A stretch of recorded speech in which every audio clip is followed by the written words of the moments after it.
جب آپ روتے ہیں تو اللہ کیا فرماتا ہے؟ جب کوئی انسان دکھ، تکلیف اور بے بسی سے پریشان ہو کر اونچی اونچی آواز میں سسکیاں لے کر اللہ کے سامنے روتا ہے تو اللہ تعالیٰ فرشتے سے فرماتے ہیں کہ جاؤ میرے بندے کو بسم اللہ الرحمن الرحیم۔ سیدنا ابو سعید خدری بیان کرتے ہیں کہ رسول اللہ صلی اللہ علیہ وسلم ایک روز مسجد میں تشریف لائے تو کیا دیکھتے ہیں کہ ایک انصاری آدمی ہے جس کا نام ابو امامہ تھا۔ آپ صلی اللہ علیہ وسلم نے فرمایا، اے ابو امامہ، کیا بات ہے کہ میں تمہیں مسجد میں دیکھ رہا ہوں اور نماز کا وقت بھی نہیں ہے؟ انہوں نے عرض کیا، اللہ کے رسول، مجھے غموں اور قرضوں نے گھیر رکھا ہے۔ تو آپ صلی اللہ علیہ وسلم نے فرمایا، کیا میں تمہیں ایسے کلمات نہ سکھا دوں کہ جنہیں اگر تم پڑھو تو اللہ تعالیٰ تمہارے غم دور کر دے گا اور تمہارے قرض ادا کر دے گا؟ حضرت ابو امامہ کہتے ہیں کہ میں نے کہا، کیوں نہیں اے اللہ کے رسول صلی اللہ علیہ وسلم؟ تو آپ صلی اللہ علیہ وسلم نے فرمایا، صبح شام یہ کلمات پڑھا کرو، اللہم انی اعوذ بک من اللہم والحزن واعوذ بک من العجز والکسل واعوذ بک من الجنب والبخل واعوذ بک من غلبۃ الدین وقہر الرجال۔ اے اللہ، میں تیری پناہ چاہتا ہوں پریشانی اور غم سے، عاجز رہ جانے اور سستی سے، اور تیری پناہ چاہتا ہوں بزدلی اور بخیلی سے، اور تیری پناہ چاہتا ہوں قرضے اور ظالموں کے غلبے سے۔ سیدنا ابو امامہ بیان کرتے ہیں کہ میں نے یہ دعا کی تو اللہ تعالیٰ نے میری پریشانیاں دور کر دی اور میرے قرضے بھی ادا فرما دیے۔ یعنی اے اللہ پاکی، تیری ہی ذات سے بھروسہ رکھتا ہوں، رنج و غم کی برائی سے تیری عظمت و جلالت کی پناہ میں آتا ہوں اور تیری حفاظت کے ذریعے ان سے حفاظت چاہتا ہوں، اور تجھ سے یہ سوال کرتا ہوں کہ تو اپنی قدرت کے ذریعے رنج و غم اور ان کے سبب کو میرے دل سے دور فرما اور میرے سینے کو نور ایمان سے بھر دے، تاکہ شیطان اپنے وسوسوں اور شکوک و شبہات سے مجھے غم میں نہ ڈالے اور اپنی ناپاک کوششوں سے میرے ایمان کو خراب نہ کرے۔ اور اے اللہ، اس کے علاوہ ہر وہ چیز مانگتا ہوں جو تیرے فیصلے اور تقدیر سے راضی رہنے میں میری مدد کرے۔ نبی کریم صلی اللہ علیہ وسلم کے پیارے صحابہ اکرام رضی اللہ عنہم مسجدوں اور گھروں میں خلوت و تنہائی پسند کرتے تھے تاکہ وہ اپنے فرصت کے اوقات میں ذکر و اذکار کریں، دعائیں کریں اور اللہ کی مخلوقات میں غور و فکر کریں۔ ان میں سے جب کسی کو کوئی غم لاحق ہوتا تو نبی کریم صلی اللہ علیہ وسلم کی سنت پر عمل کرتے ہوئے نماز کی طرف دوڑتے، کیونکہ بندہ اپنے رب سے سب سے زیادہ قریب سجدے کی حالت میں ہوتا ہے۔ نبی کریم صلی اللہ علیہ وسلم نے اس حدیث پاک میں دعا کو کلام کہا۔ اس سے اس بات کی جانب اشارہ ہے کہ دعا دل کی گہرائیوں سے ہونا چاہیے اور اس یقین کے ساتھ ہو کہ دعا قبول ہوگی۔ گویا دعا کرنے والے کو ایسا لگنا چاہیے کہ وہ اپنے دل، اپنی زبان، بلکہ اپنے پورے وجود سمیت اپنے پروردگار سے بات کر رہا ہے۔ زندگی میں دکھ، غم اور پریشانیاں آتی ہی رہیں گی۔ ایک انسان کی سمجھداری اسی میں ہے کہ وہ یہ بات اچھی طرح سے سمجھ لے کہ انسانوں کی زندگی پریشانیوں اور مصیبتوں سے کبھی خالی نہیں ہو سکتی۔ انسان زندگی کے کسی بھی پوزیشن میں ہو، لیکن غم، دکھ، تکلیف اور پریشانیاں اس کے ساتھ رہنے والی ہیں۔ جیسا کہ اللہ کا فرمان ہے، یقیناً ہم نے انسان کو بڑی مشقت میں پیدا کیا ہے، لہٰذا آپ اگر یہ حقیقت دل سے مان لیتے ہیں تو آپ کے لیے مصائب کا مقابلہ آسان ہو جاتا ہے۔ مسلسل غم میں رہنا بڑی تکلیف دہ چیز ہے۔ اللہ کو یہ پسند نہیں ہے کہ اس کے بندے غمگین زندگی گزاریں، اسی لیے اللہ نے رنج و غم سے بار بار منع فرمایا۔ صحابہ اکرام کو خطاب کرتے ہوئے غم سے منع کیا، تم نہ سستی کرو اور نہ غمگین ہو۔ نبی کریم صلی اللہ علیہ وسلم نے غار ثور میں ابو بکر رضی اللہ تعالی عنہ سے فرمایا، غم نہ کر، اللہ ہمارے ساتھ ہے۔ اللہ نے موسیٰ کی ماں کو غم نہ کرنے کی وحی فرمائی۔ ہم نے موسیٰ علیہ السلام کی ماں کو وحی کی کہ اسے دودھ پلاتی رہ، اور جب تجھے اس کی نسبت کوئی خوف معلوم ہو تو اسے دریا میں بہا دینا اور کوئی ڈر، خوف یا رنج غم نہ کرنا، ہم یقیناً اسے تیری طرف لوٹانے والے ہیں اور اسے اپنے پیغمبروں میں بنانے والے ہیں۔ غمگین اور رنجیدہ رہنے سے شیطان اور آپ کے دشمن خوش ہوتے ہیں اور آپ سے محبت کرنے والے تکلیف محسوس کرتے ہیں۔ یہ غم بڑی بری چیز ہے، اسی لیے اللہ کے نبی صلی اللہ علیہ وسلم رنج و غم سے پناہ طلب کرتے تھے اور یہ دعا پڑھا کرتے تھے، اے اللہ، میں تیری پناہ مانگتا ہوں غم و الم سے، عاجزی سے، سستی سے، بزدلی سے، بخل، قرض چڑھ جانے اور لوگوں کے غلبے سے، کیونکہ ایک انسان کا غمگین رہنا، رنجیدہ اور پریشان رہنا، یہ اس کے قوت عمل کو کام کرنے کی صلاحیت کو بہت زیادہ متاثر کرتا ہے، انسان کو مایوس کر دیتا ہے اور بسا اوقات انسان رنج و غم کی شدت سے خودکشی کر لیتا ہے۔ غم میں رہنے سے پریشانی کئی گنا بڑھ جاتی ہے۔ دنیا کا غم تو معمول معمولی چیز ہے۔ دین اور ایمان و ہدایت کے انکار و کفار کے مکر و فریب پر غمگین رہنا اللہ کو پسند نہیں ہے۔ بس اپنا کام کریں اور صبر کرتے ہوئے آگے بڑھ جائیں۔ اللہ نے فرمایا آپ صبر کریں، بغیر توفیق الہی کے آپ صبر کر ہی نہیں سکتے، اور ان کے حال پر رنجیدہ نہ ہو، اور جو مکر و فریب یہ کرتے رہتے ہیں ان سے تنگ دلی نہ ہو۔ صبر کرنے والے بغیر حساب کے جنت میں جائیں گے۔ نبی صلی اللہ علیہ وسلم فرماتے ہیں کہ قیامت کے دن یہ اعلان کیا جائے گا کہ اللہ تعالیٰ جس کا قرض دار ہو وہ حاضر ہو جائے۔ لوگ کہیں گے ایسا کون ہے کہ جس کا اللہ قرض دار ہو؟ فرشتے جواب دیں گے کہ جن لوگوں کو اللہ تعالیٰ نے دنیا میں تکلیف دی اور اس تکلیف سے ان کو صدمہ پہنچا تھا اور ان کے آنسو نکلے تھے، مگر انہوں نے اللہ تعالیٰ کا حکم سمجھ کر صبر کیا تھا، اللہ تعالیٰ ان کا قرض دار ہے، اور دنیا میں جو وعدے صبر کرنے والوں کے لیے کیے تھے آج پورا کرے گا۔ یہ اعلان سن کر بہت سے لوگ مرد اور عورتیں جمع ہو جائیں گے۔ فرشتے ان کے اعمال نامہ دیکھیں گے، جن کی بے صبری نکلے گی ان کو دور کر دیں گے، اور جن کا صبر دیکھیں گے ان کو اللہ تعالیٰ کے عرش کے نیچے سائے میں کھڑا کر کے عرض کریں گے اے رب تیری تکلیفوں پر صبر کرنے والے حاضر ہیں۔ حکم ہوگا کہ ان سب کو طوبہ کی درخت کے سائے میں کھڑا کرو کہ ہم پہلے اپنے نور کی روشنی سے ان غم کے ماروں کے دلوں کو ٹھنڈا کریں گے۔ بس ان کے دلوں کو ٹھنڈک پہنچائی جائے گی، پھر حکم ہوگا اے صابر بندو ہم نے تم کو دنیا میں ذلیل کرنے کے لیے تکلیفیں نہیں دی تھی، بلکہ اس لیے دی تھی کہ آج کے دن تمہارے درجے بڑھائے جائیں۔ بس آج ہم ان غموں اور تکلیفوں کے بدلے تمہارے گناہ معاف فرماتے ہیں اور تم کو دوزخ کے عذاب سے بری کرتے ہیں۔ تم نے دنیا میں صبر کر کے ہم کو خوش کیا تھا، آج ہم تم کو خوش کریں گے اور بے شمار نعمتیں دیں گے۔ پھر غریبوں سے فرمائے گا اے میرے غریب بندو میں نے تم کو دنیا میں ذلیل کرنے کے لیے غریبی نہیں دی تھی، بلکہ تمہارا حساب تھوڑا کرنے کے لیے، اور آج کے دن تمہارا رتبہ بڑھانے کے لیے غریبی کو پسند کیا تھا، اور آج تمہاری یہی عزت اور شان ہے کہ ہم نے تم کو بخش دیا، اور جن لوگوں نے دنیا میں تمہاری مدد اور خدمت کی تھی تم ان کو بھی بخشوا سکتے ہو۔ پھر اللہ ان بندوں سے فرمائے گا جنہوں نے اپنے بچوں کے مرنے پر صبر کیا تھا تو اے صابر بندو اگر ہم تمہارے بچوں کی موت لوح محفوظ میں نہ لکھتے اور تمہارے دلوں کو زخمی نہ کرتے تو آج تم کو یہ درجے نہ ملتے۔ صبر کرنے کی وجہ سے ہم تم سے خوش ہیں، اور اب تم اپنے بچوں کو ساتھ لے کر بغیر حساب کے جنت میں داخل ہو جاؤ۔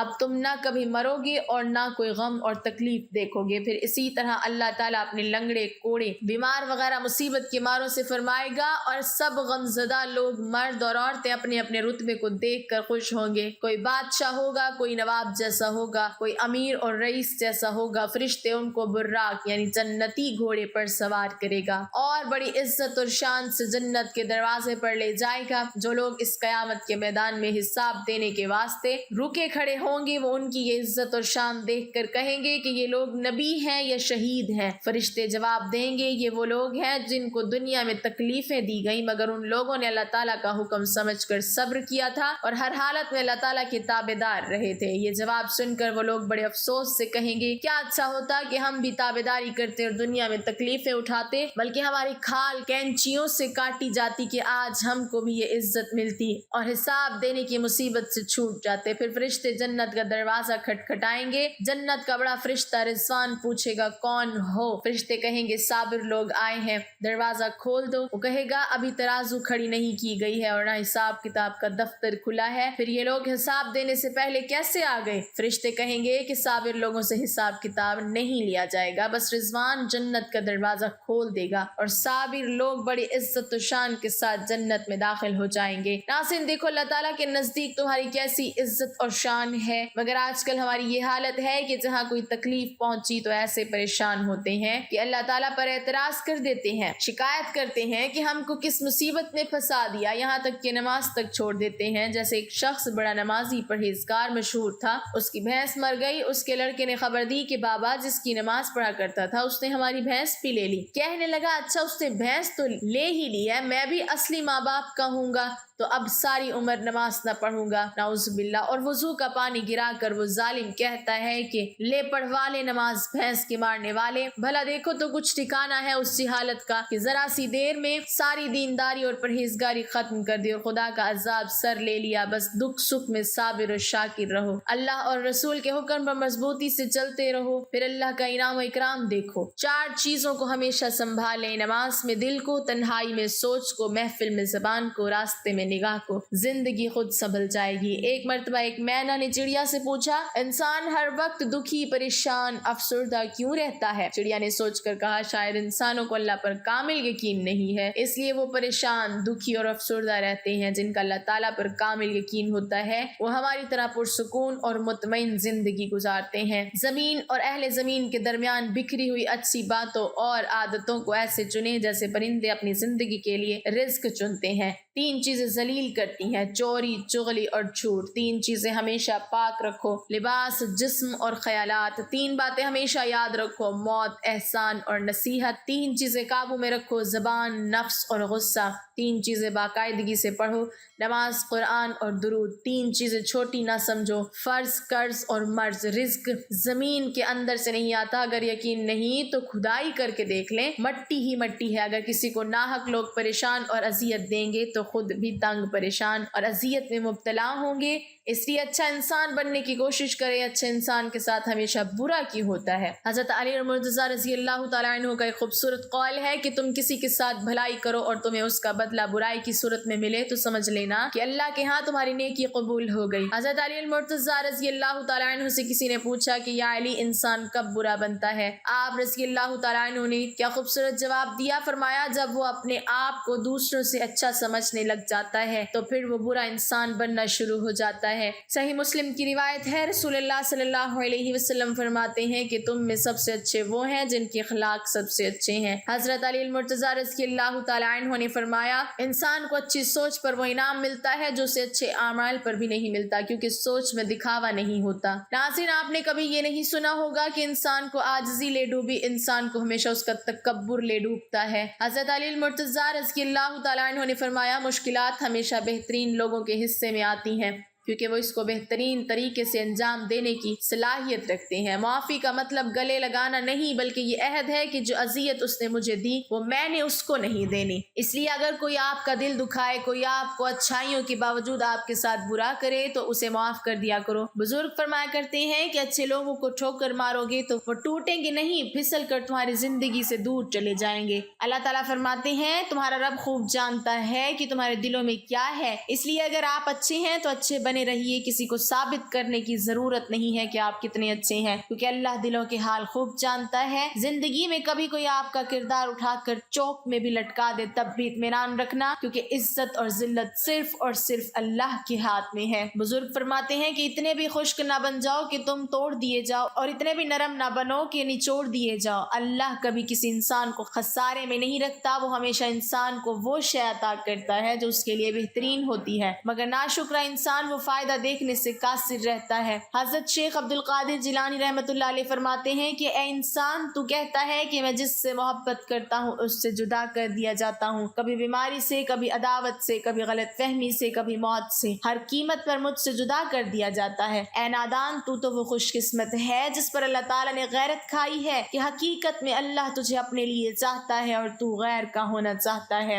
غیر کے پیچھے بھاگے گا تو اللہ تجھے اس کے ہاتھوں توڑے گا، اور جب تو اللہ کا ہو جائے گا تو ساری مخلوق تیرے قدموں میں لا بٹھائے گا، تیرے رشتہ دار، تیری محبتیں، تیری آسائشیں لوٹا دی جائیں گی، تیری دولت واپس لوٹا دی جائے گی، اور جن سے تم محبت رکھتے تھے وہ رویا کرتے تھے، اب وہ تیرے لیے روئیں گے، مگر اب تیرا دل ان سے بے نیاز ہوگا جب تک تو ان چیزوں کو دور نہ کر دے گا، یہ تجھے تکلیف دیں گے۔ بے شک ہر محبت دکھ دیتی ہے سوائے اللہ کی محبت کے۔ ناظرین، سچے انسان میں پھر ایک برائی ہوتی ہے، وہ یہ کہ سب کو اچھا سمجھ لیتا ہے۔ حضرت علی رضی اللہ تعالیٰ عنہ نے فرمایا، کوئی کسی سے نہ ڈرے سوائے خدا کے، اور نہ کوئی کسی سے امید رکھے سوائے اللہ کے۔ کسی کی راہ میں ناحق مشکلات پیدا کرنے سے پہلے سوچ لے کہ آپ اس کی تو صرف دنیا خراب کر رہے ہیں لیکن اپنی آخرت تباہ کر رہے ہیں۔ ایک شخص حضرت علی رضی اللہ تعالیٰ عنہ کی خدمت میں پیش ہوا اور کہنے لگا، یا علی، آپ فرماتے ہیں کہ اللہ نے زمین پر ہزاروں نعمتیں انسانوں کے لیے پیدا کی ہیں، تو یہ دکھ، تکالیف، بیماریاں، پریشانیاں اللہ تعالیٰ نے کیوں پیدا کی ہیں؟ تو حضرت علی رضی اللہ تعالیٰ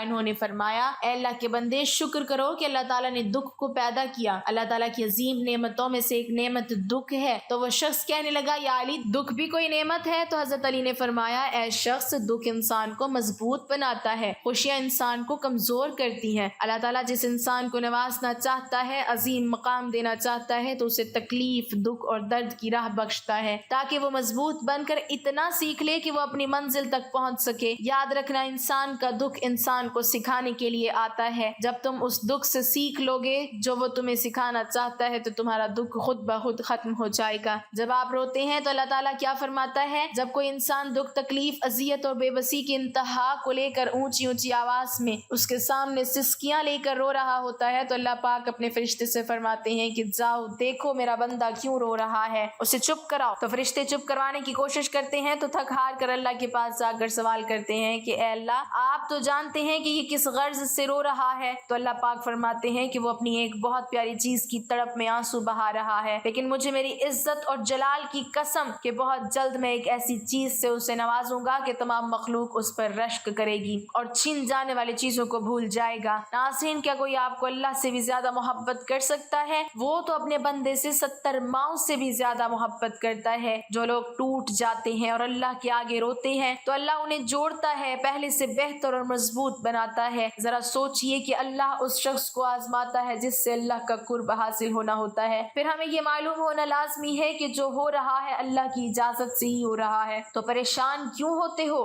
اگر تمہارے ساتھ کوئی غلط کر کے کوئی خوش ہے تو کیا ہوا؟ اللہ تو دیکھ رہا ہے۔ کیا تم نے یہ نہیں پڑھا قرآن پاک میں کہ اللہ فرماتا ہے کہ بے شک تیرا رب بھولنے والا نہیں؟ تم کیا سمجھ رہے ہو کہ اللہ آپ کو یوں ہی تنہا چھوڑ دے گا؟ اس نے جب آنکھ سے آنسو بہتے دیکھے ہیں، تمہاری تکلیف کو محسوس کیا ہے تو یقین رکھو کہ تمہارے ہر دکھ کو راحت میں بدل دے گا۔ وہ اپنے بندے کو ایسے ہی راہ میں نہیں چھوڑتا، وہ اپنے وعدوں کا بڑا سچا ہے۔ اللہ کو ہر وہ آنسو ہزاروں سمندروں سے زیادہ پیارا ہوتا ہے جو تڑپتی انتہا کو پہنچ کر تمہاری پلکوں سے بہتا ہے۔ وہ دیکھتا ہے تمہارے ہر چھپے آنسو کو درد بھری آواز سے جب تم نے اللہ کو یاد کیا تھا، ان بہتے ہوئے آنسوؤں سے جب تم نے مسکرانا سیکھا تھا، پلکوں کے پیچھے جب تم نے اپنی خواہشوں کو مارا تھا، وہ سب اللہ کو معلوم ہے۔ اللہ کی محبت تو اتنی خاص ہے کہ اگر انسان مصلی پر سر جھکا کر بیٹھا رہے، کچھ بھی نہ بولے، تب بھی اللہ کچھ لمحے بعد ایسا سکون بندے کے دل میں اتار دیتا ہے، ایسا لگتا ہے کہ اللہ نے پریشان دل کو یہ سمجھا دیا ہے کہ میرے بندے مجھ سے کبھی نا امید مت ہونا، میں سب ٹھیک کر دوں گا۔ اگر اللہ تمہاری خواہشوں کے مطابق دینا شروع کر دے تو یقین جانو پھر بھی تم خوش نہیں ہوں گے۔ سکون سجدے میں جا کر ہی ملتا ہے۔ جب دل ٹوٹ جاتا ہے تو کوئی رشتہ، کوئی چیز، کوئی بندہ آسرا نہیں بن سکتا، لیکن ہمیشہ یاد رکھنا آپ کا رب ہمیشہ آپ کے ساتھ ہے، آپ کو دیکھ رہا ہے، آپ کی ہر پکار کو سنتا ہے، بس آپ کو اللہ پر یقین رکھنا ہے۔ اللہ پاک ہم سب کی پریشانیاں دور فرمائے، ہم سب کو اللہ سے مانگنے کی توفیق عطا فرمائے۔ اللہ پاک ہمیں صبر و شکر کرنے والا بنائے اور ہمیں دین کی بہتر سمجھ نصیب فرمائے، آمین۔